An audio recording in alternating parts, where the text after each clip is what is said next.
Should we keep going though, so we know who's on? Yep. Andrew. Andrew and Sarah from New Haven. Yes. Okay, so we have New Haven, we have Moncton, we have Bristol, we have Starksboro, we have Lincoln. Is that everybody? Yep. We're just missing Dave Sharp and Liz Sayre. So Dave and Liz. Did we invite Dave Sharp? I did invite him. You did invite him? Okay, so Don just invited Dave, and we did invite Liz, so those invitations are out there for those two. So given that we have a quorum, and it's past our start time now, I will be Chair Pro Tem, because it's our reorganizational meeting, so I'll call the meeting to order at 6:14.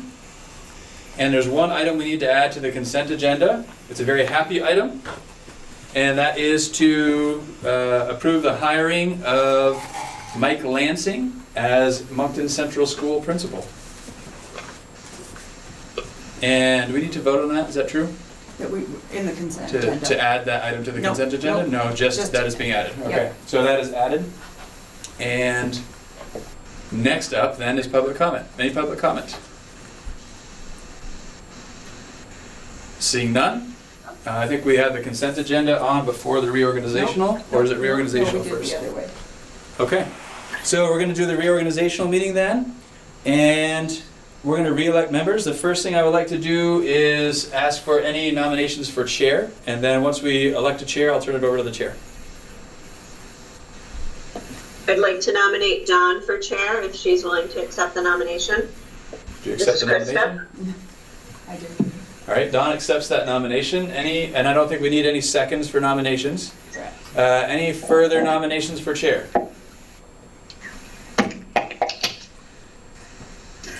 Hearing none. The nomination is for Dawn to be elected chair. All those in favor of Dawn as chair of the MAUSD board, say aye. Aye. Aye.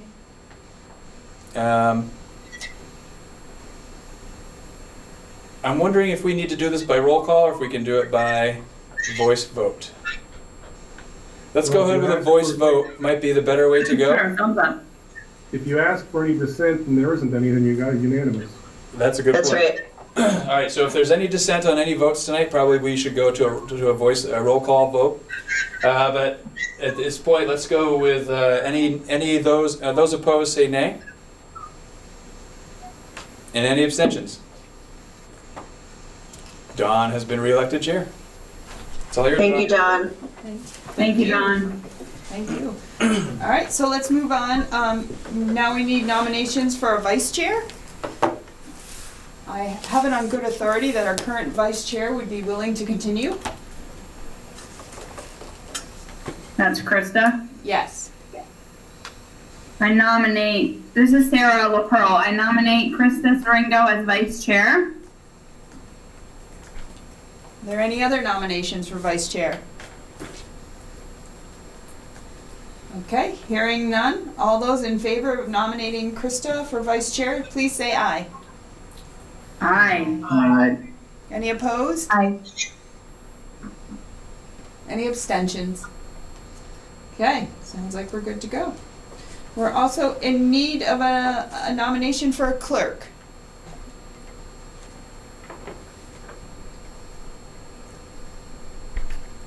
I'm not aware if our current clerk wishes to continue. And she's not here in attendance. It's Liz Sayre.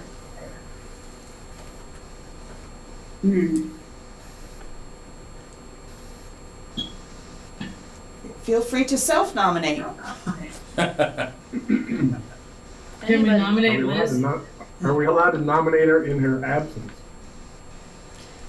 You can, and I guess if she can't take it, we'll just have to redo it at the next meeting, so. I'll nominate Liz. All right. Any other nominations? All right, all those in favor of nominating Liz as our clerk, Liz Sayre as our clerk, please say aye. Aye. Aye. Any opposed? Any abstentions? Okay.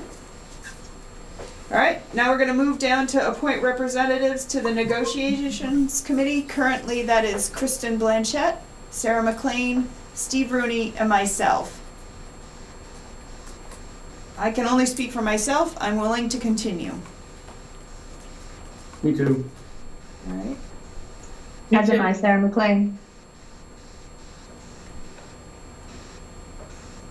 Me too. So I nominate the four of us. This is Sarah McLean. Okay. Any other nominations? All right. All those in favor of appointing the four existing representatives, please say aye. Aye. Aye. Any opposed? Any abstentions? Okay. Our next action is to appoint a representative to the community, the representatives to the Community Engagement Committee. So currently, let's see, that's Krista, Liz, Caleb, and Andrew. Do I have that correct? I believe so. Are you all willing to continue serving, or is somebody? I think I'm on it too, Dawn. Oh, I okay. think. Oh, I think you're right. You did join. Yeah. Sorry, which one is this? Kristen. No, which committee? The Community Engagement. Community engagement.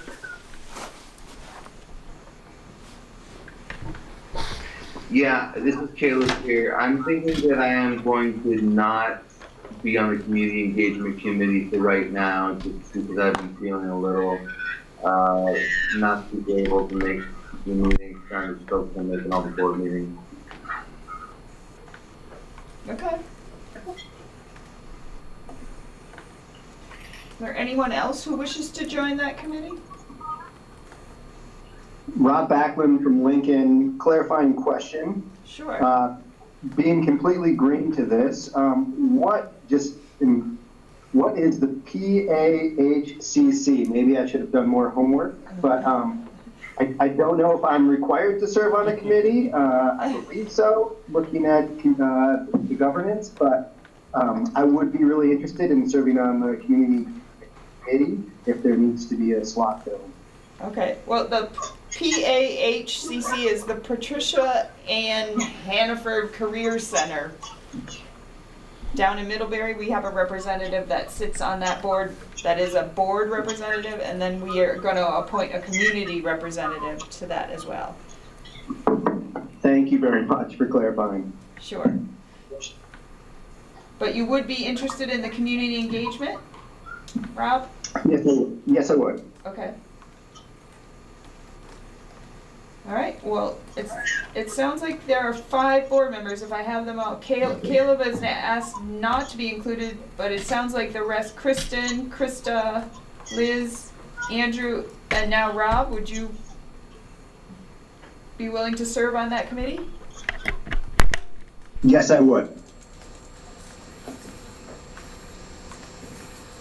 Yes. Are you looking for confirmation from all of us? Yes, I just want to make sure I've got it right before I...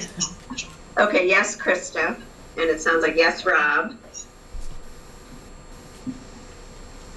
Kristen. Kristen, Andrew.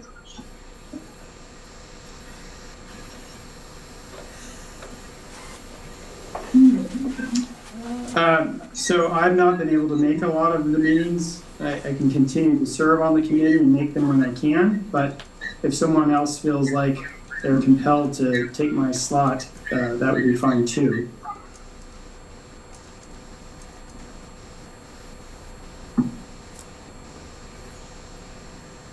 Sure. Not hearing anything. Okay, I can continue to stay on it. Okay. All right. So would somebody like to make the official motion to appoint the 5 of you? I'll make a motion to nominate the willing. All right. Any other nominations? Okay. All those in favor of appointing Kristen Blanchette, Krista Siringo, Liz Sayer, Andrew Morton, and Rob Backlund as representatives to the Community Engagement Committee, please say aye. Aye. Aye. Any opposed? Any abstentions? Okay.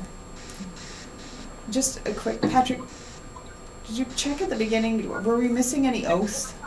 Did you? I did not check, but we should do that now. Yeah, we should. It just occurred to me. Has everybody taken their oath of office that was newly elected? I did. You did? Rob Backlund has with Sally Ober and Lincoln, yes. Okay.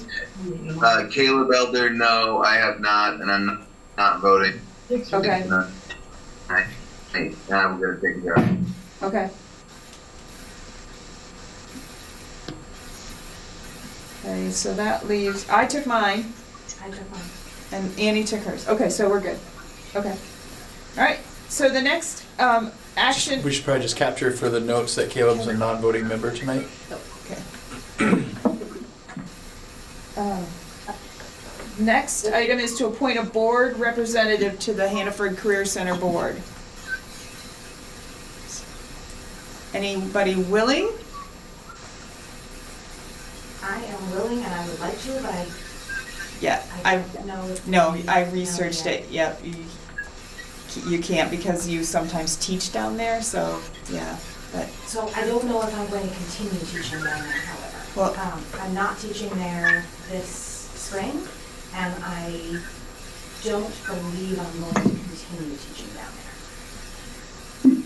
For Could be other appointed, reasons- and if you for do end other up, reasons sure. that have nothing Yeah. to do with, Yeah. they're completely, you know, it has nothing to do with this, but I don't believe I'm going to continue teaching down there. So you could be appointed, and if you end up teaching there at some point, you'd have to just resign from that appointment. Oh, okay. Yep. So that's easy enough. Or we'd have to find someone else at that point. Okay. so Annie is willing to be the board representative if someone would like to appoint her. Make a nomination. I nominate, this is Sarah LaPearl, I nominate Annie to be on the PAHC something. See? All right. See? All right. All those in favor of Annie Denny as our board representative to the Patricia A. Hannaford Career Center, please say aye. Aye. Aye. Aye. Okay. Any opposed? Any abstentions? All right. Next, we have to appoint a community representative, and our current community representative is Kim Farnham, and she is very interested in continuing. She sent an email after our annual meeting saying that she was very interested in continuing. So, Make a motion to appoint Kim. all right. So Kevin's going to make a motion to appoint Kim Farnham. I'll nominate her. Yep. Kevin has. Yep. All right. Okay. So all those in favor, I guess if there's no other nominations, all those in favor of appointing Kim Farnham as our community representative to the Hannaford Career Center, please say aye. Aye. Aye. Aye. All right. Any opposed? Any abstentions? Okay. All right. Now we're moving down to the consent agenda. I need a motion to approve. We have items A, B, and the added C item that Patrick mentioned at the beginning of the meeting. So moved. Andrew? Andrew, is there a second? Second, Sarah LaPearl. All right, all those in favor of Could approving? I hear what the C was that was added? It was the hiring of Michael Lansing as principal at MCS, Moncton Central School. All right, all those in favor of approving the consent agenda, please say aye. Aye. Aye. Aye. Any opposed? Any abstentions? All right. Okay. I'm not sure if you can see on the camera, but Dave came in, so Dave is here. They were asking earlier, so Yeah. Dave is Sorry here. I'm late. Hi, Dave. Hi. This took us a while to figure out, and now Yeah. we're adjusting as we go along. All right. The first piece now on our board management and government was a discussion around board orientation. So we just sort of went through our agenda. The piece that people might not have known about was the consent agenda. That's usually at the right after the public comment of our meeting, and it's a time when we handle the things we're required to take care of by law, but that we may have delegated to the superintendent to take care of. So we take care of them in one motion and get them, sort of do our duty and move on. We typically don't discuss those items. It's a way to streamline our meeting, but an item can be discussed if a motion is made to pull it from the consent agenda before it's approved. You can discuss items in the consent agenda, so that's typically how we work. The other piece that, for people who are new to the board, usually during public comment, we listen to what the community has to say to us. We don't normally engage in a back and forth. We listen to what they have to say, and then it may or may not be addressed throughout the course of the meeting if it's an item, if it's something about something that's on the agenda. And I find that screen very distracting. There may be times when we just thank the person and then we go on to our regular meeting. Let's see. The other piece you will see on an agenda usually is around ends and executive limitations, and that's typically the responsibilities we've delegated to the superintendent. That'll be the time when we discuss, are we getting to the ends, a monitoring report that gives us, that the superintendent prepares, that demonstrates the compliance with our policy, and if needed, a plan to approve it if there wasn't compliance. It's our job to assess the reasonableness of the interpretation and whether the data demonstrates compliance or getting towards the end. So when we look at that, we really look at through the lens of reasonableness. Is it reasonable that the policy means this, and this is how how he shows us that he's working towards meeting the goals and the policy itself. Part of the way, as I think about ends and executive limitations, because those are certainly two things that are important to my functioning, and that's sort of the foundation for the relationship between me as superintendent and you as the board. Ends are what the board says to me as superintendent, this is what we expect you to achieve for our students. And executive limitations are, and you can achieve those ends in any way you see fit, as long as your actions don't violate these executive limitations. So that's how I see those two working in concert for the work that I do every day as superintendent.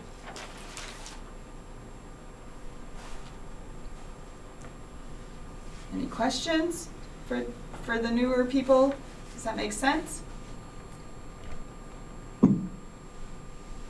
Rob Backlund from Lincoln. Yeah, I read through the little handout and stuff like that. And we'll go with the flow. Wear the flexible pants, but I think I get it. So yeah, it seemed a lot to me. I was a high school science teacher for 5 years, and I developed my curriculum with sort of backwards planning or understanding by design, and that sort of popped into my head that this framework sort of fits some of that, and thinking about the ends being your enduring understandings, and maybe some of those limitations, or the you can't do this, or the no's, is almost like essential question. So that's how I framed it in my own head today when I was reading about it. Thank you. Okay, and just to finish up, what else the agenda might look at, like, then there's another section that is around the board management and governance, where we look at our processes and what we're doing and whether we're in compliance with our policies as well. So we give the same kind of scrutiny to our own work that we give to the work the superintendent's presenting to us. So that's usually after that portion of the meeting. We've been working hard to keep the action at the beginning of the meeting, because if a meeting does go a little bit longer, it's really hard to be focused when you've sat for a long time at a long meeting. So, and then we do have another public comment, and if we need to, we have an executive session, and that's a time at when we have something to discuss, and there are certain rules around what can and cannot be discussed in executive session. And the things we discuss in executive session are private and are not talked about in public session for various reasons, which we usually explain before it happens. So tonight we will be having an executive session, and we'll go through the process of that. For some reasons to go into executive session, you have to determine that talking about the subject in public session would put the district at a disadvantage, and you have to determine that first, and then once determined that, then you can go into executive session in another motion. So we'll be doing that in a little while, so we'll get to go through it. And then typically, Dawn, yes? can I interrupt? So are we able to be a part of executive session from our cameras? Yes. Yeah. Okay. I mean, I need to make sure I'm in a very private space. Right. If you were sitting in a cafe or something, probably we would have to cut you off from the call, because you wouldn't really be in a place where you could have a private conversation. But if you could get yourself in a place where you have, there's not a lot of other people around, that would be great. Yeah. And then after executive session, sometimes we may have some action that comes out of that. Other times we may not. It may just be that we've had the discussion and we move on. We also, at the end of our meetings, we go through an evaluation where we look at the meeting and see if there's something we could do better or something that needs to be worked on, and we fill out a survey on it, and that is used later in some of the board monitoring reports. People can use the information that's gathered on the survey. And then we adjourn. So that's typically how that runs. A few other things that I want to point out to new members is, please, when you're emailing around the school board or a school board specific, please use your school board email. Don't send from your personal emails. Try and only send school board messages from your school board accounts. Please refrain. This makes our board council very happy when we refrain from texting or sending messages to other board members during the course of a meeting. Because when you do that, whatever you sent to the other board member becomes a public record. So she has asked us to please not do that. Also, if you can't make a meeting, if you'd send a message to me and let me know that you're not going to be there, that helps a lot, because sometimes it can be a little tricky getting a quorum. And that is helpful. We use Robert's Rules of Order. So we wait to be recognized. We don't just kind of speak out. Action items need a motion and a second in order to discuss. And most times it's best to address the chair with your statement as opposed to a back and forth with an individual member. I'm not sure if there's anything else that people think I missed that we should add in. I'll give you time to respond.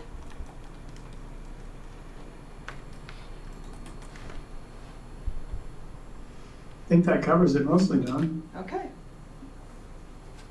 All right. Well, if you think of something along the way, we can just fit it in. Okay. Everything else is trial by fire. It is. You're right. All right. So the next item is a discussion around some board training opportunities. Last November or December, I attended, someone new who's working on policy governance in our area. She owns a consulting business, and she's working with the Rutland districts because they're transitioning to policy governance. So I attended some of their meetings where they were trying to write their ends policy, and then I also attended another meeting where she was sharing a product she's developed called the Board Accelerator, and it's an 8-unit module that you do on the computer, and so you get a lesson, and then you have some testing, and you move up through the modules of the tenets sort of policy governance. And I wanted to talk to you all about that as a possibility to sort of bring everybody to the same level of information. It's something you can do on your own time. And then we can come back and discuss stuff as we go along. And she would work with us to discuss, if there are some parts where we need some help on. It's called the Board Accelerator, and it's just an online governance course. So I wanted to talk to you about that. And then there is the possibility of having her sort of virtually attend perhaps our retreat, and where she could help facilitate the ends discussion we've talked about having.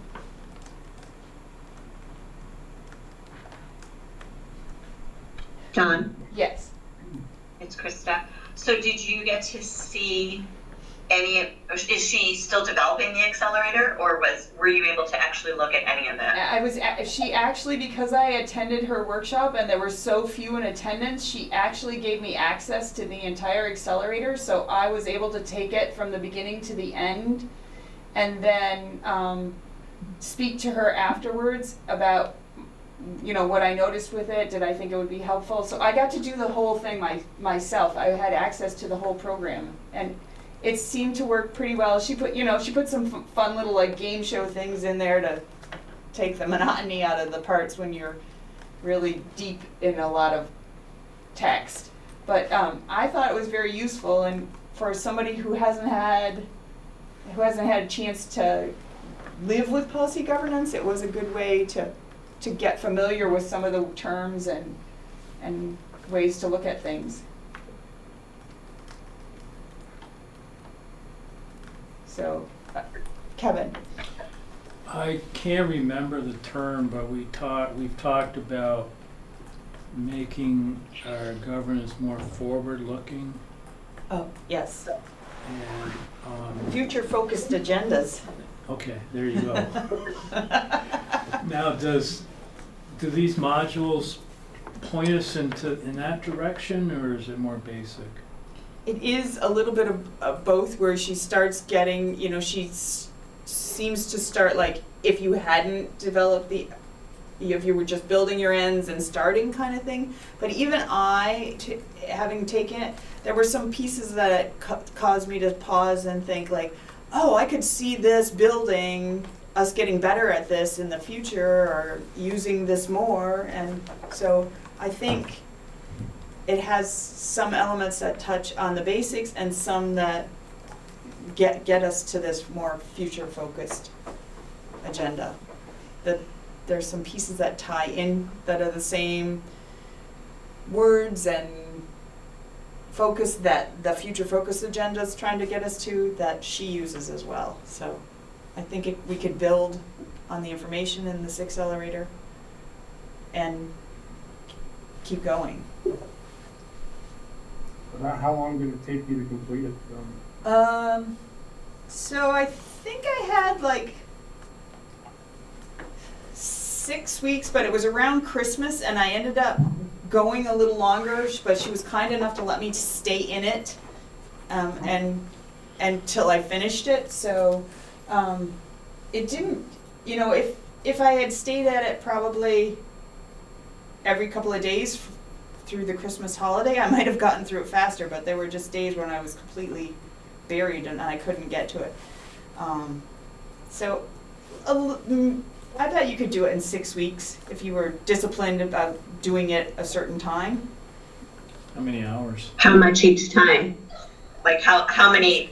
So I would do like anywhere between a half hour to 45 minutes. Oh, okay. Each time I went on.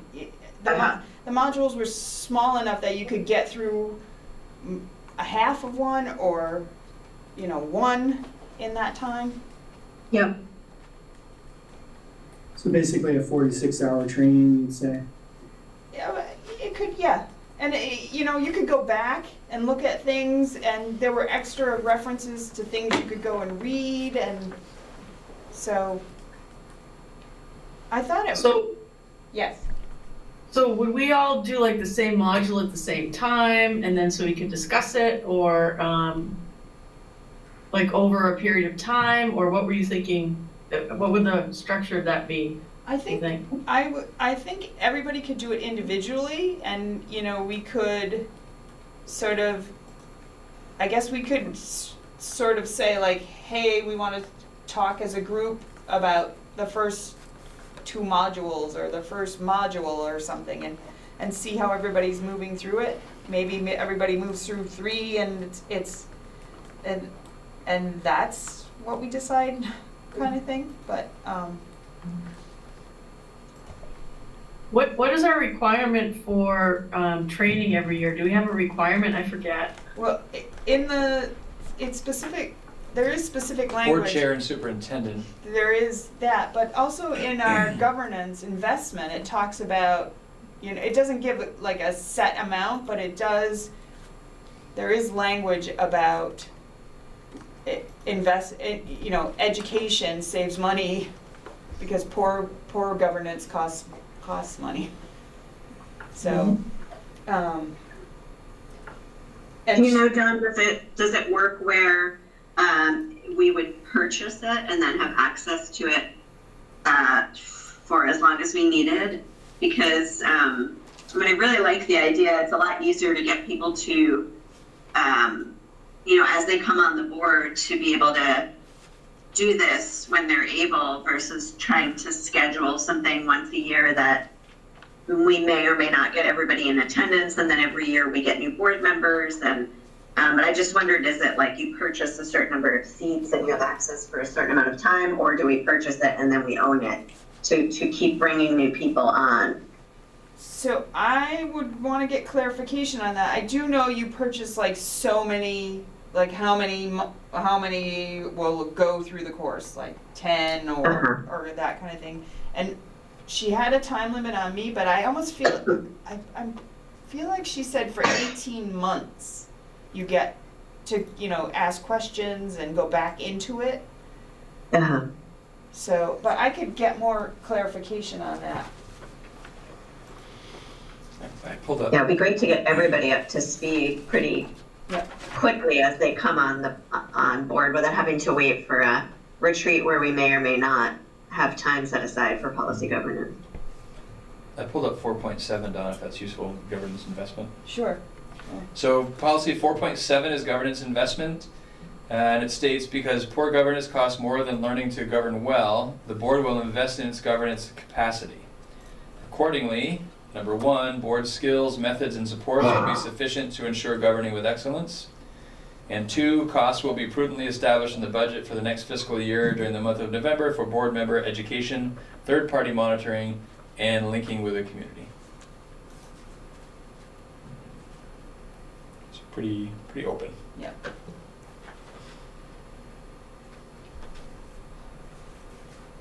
So maybe what I can do is get some more clarifying information, and I just didn't want to go down the path if board members would feel like, this isn't something we want somebody in person kind of thing. But if people feel like this might be worth investigating, I will go back and get more clear details from her. The only other comment I had about this is just thinking about some of the issues we've had in the last couple of years, and whether we want to target some training around that, or if we just want to just sort of generalized policy governance training. she does have the ability to, you know, we could do a virtual meeting with her where we could talk about specific things, and that's where I was thinking she might be helpful to help us have a ends discussion without getting down the wrong rabbit hole or down the wrong path. So, you know, if we had ideas, it is an option to get her to come and to come in person. That costs a little more, or to be virtual and help us through a discussion. Yeah, I'm just thinking generally we've had I think the general thing has been the ends versus, the ends and means interface, and then always there's like this little gray area that sometimes we get tripped up by, and wondering if we had some training that was sort of specific to helping us sort of stay on our side of it. I don't know if that's too broad at that, but knowing that that's a frequent issue that comes up for us. Yep. And maybe that can be tailored in her trainings that we do on our own. I can certainly chat again with her about it, but like I said, I didn't want to go too deep in an investigation with her if board members were not going to be on board with the idea of the online course.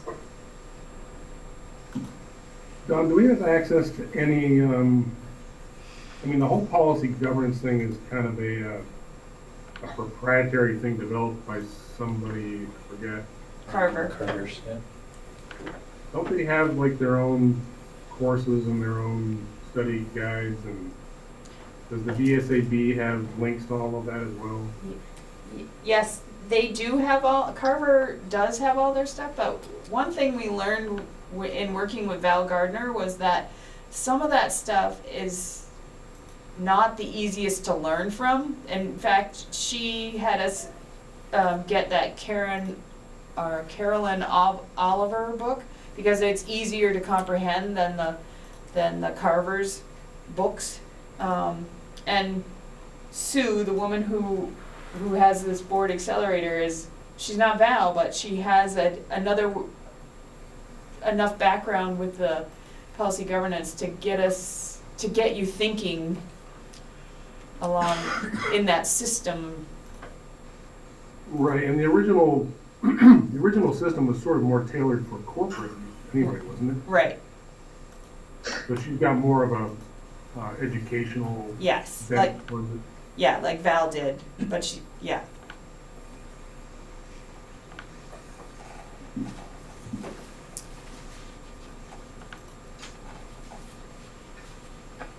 Well, I'm thinking that it's a good idea, especially if people can do it kind of on their own time, at their own pace, and then perhaps at some point we can set a target for people to have gotten through whatever we hope they would get through, and then we could maybe query everybody after that to see what kind of additional help we might want. Yep.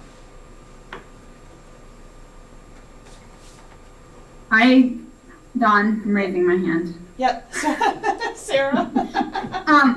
I think it's a good idea. If I was a brand new board member, I would want to know more about policy governance. And this seems like we would all have had the exact same training, and maybe it can be replicated for new board members in the future, and it might be a wise decision to try it out. Okay. All right. Bob from Lincoln. Yeah, being new to the team, it seems like a great opportunity for me to have a better sense of the foundation of how we sort of function with our quote unquote playbook, if you will. So yeah, I'm on board, and to be able to do it on my own time with maybe like a set timeline of when we'd all work through X number of steps or modules. And I think it would give us also someone being new to the board, it would help me sort of have a common language of the culture of the board too, where I can say, well, you know, this seems a lot like model 2 from the training, and not just sitting awkwardly as a wallflower like I'm at a middle school dance. All right.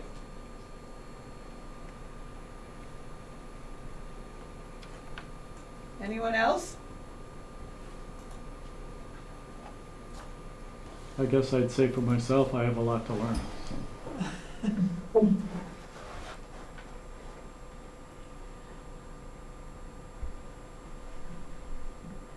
All right, well, I'll get some more information and, you know, if it's at a point where I can get some stuff in motion, I'll get it in motion as well.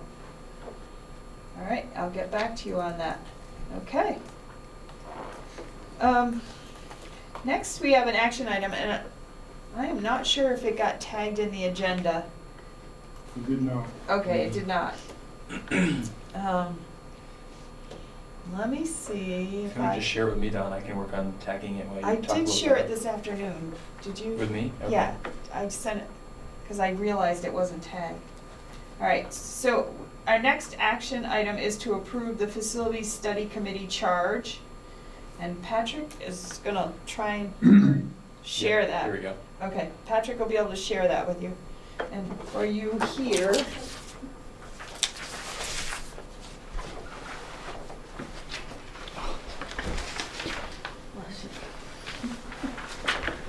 My glasses are in the car. Oh.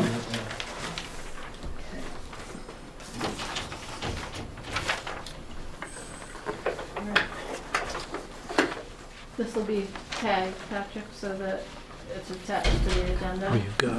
Now attached. Awesome. okay, and it's now attached to the agenda. So give everybody a minute to read through it.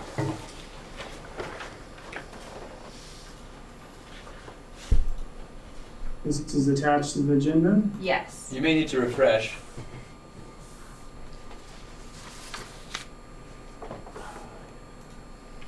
First off, I think this looks great, and I'm glad to see that there'll be, that the essential questions are considered and that there'll be some community members on the committee. I just wondered if in the charge we should include those additional questions and the scenarios themselves. I don't know if that's helpful, and that is all put together in that summary, John, that you and I and Nancy were working on, that kind of got left in space once the COVID took over.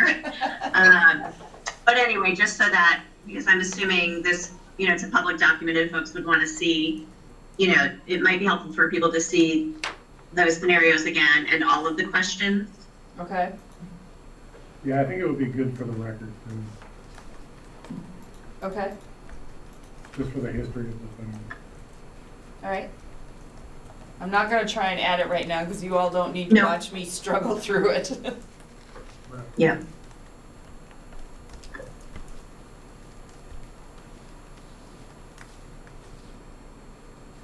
Any comments here in the room?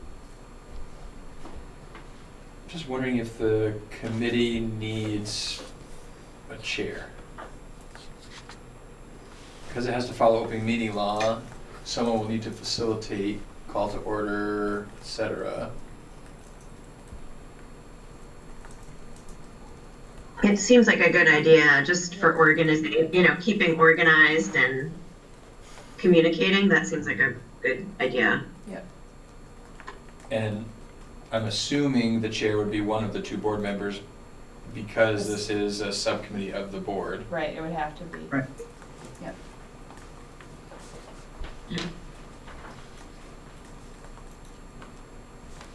Who are the community members on the board again? You guys? So they would have to send an email I'd have to get emails and then choose two from the emails I receive. Oh, I see, so they haven't been chosen yet? No, they Okay. have until the 30th. Mm-hmm. Thank you. What end are we trying to accomplish here? To offer some assistance to the superintendent and whoever's going to do the feasibility study, so that they have clear direction from the board about what they're looking for, and to offer some support to the superintendent, so he isn't the only one trying to make sure that all the that the questions are answered and the scenarios are considered, just to be additional sort of hands towards getting the study as requested from the board. But a consultant is going to do the study? Yes. It's interesting, so I was charged to secure the consultant to sort of advance this forward, and eventually there'll be a report given to the board around the study. And the reality is our office is gonna have a big chunk of the work in producing this study, so the answers to some of the questions that are asked are not answers we will get from anyone who'd be doing this study. They're answers that we'll have to generate from our office with our information in collaboration perhaps with the folks doing the study. So it'll really be kind of a tag team between our consultant we hire and utilizing our resources together to present a report that addresses all the scenarios and all the questions. And to have the added perspectives of others on this group, ensuring that we're kind of tackling, we're approaching the questions in a way that's consistent with what we've heard from the community throughout our process this fall, was really important. And that's why this committee was created. Sarah has a question. Hi, Sarah LaPearl. I was curious, are we choosing who's on that committee right now? No. There would be Okay. letters of interest, and then I would choose, and then let the people know. Yeah, but the other board member? There would be 2 board members and 2 community members. It would depend on who sends letters or emails of interest, and then I choose from who sends. The only So action the board tonight members is, should also send a letter of interest? Yes. If they're interested? Okay. the only action tonight is to approve the charge. Okay. So, Patrick, do you see any role for this group in actually assisting you in determining the request for proposals from the different consultants? Not necessarily. So part of what I was charged with at the last meeting was basically to find the consultant to work with. So it's entirely possible that before this group first meets, the consultant will be selected. So then really the purpose of this group is going to be, as we engage in the work with the consultant and try to answer these questions, to help sort of bring that broader perspective to those conversations and that work. Dave? well, I'm just sitting here, I think I understand the role of the superintendent, I think I understand the role of the consultant. The product, it seems to be pretty well outlined with these bullet points. I guess I don't understand sort of what the broader perspective is that this group is going to bring. I guess I really, is this public relations? Is this so that we can... It's a little hard to hear the people in the room in the back. I'm sorry. So is it, it seems to me this is more about public relations and having sort of a committee process that can be part of public exposure. As in terms of a meaty role, I don't see one. Maybe I'm missing something.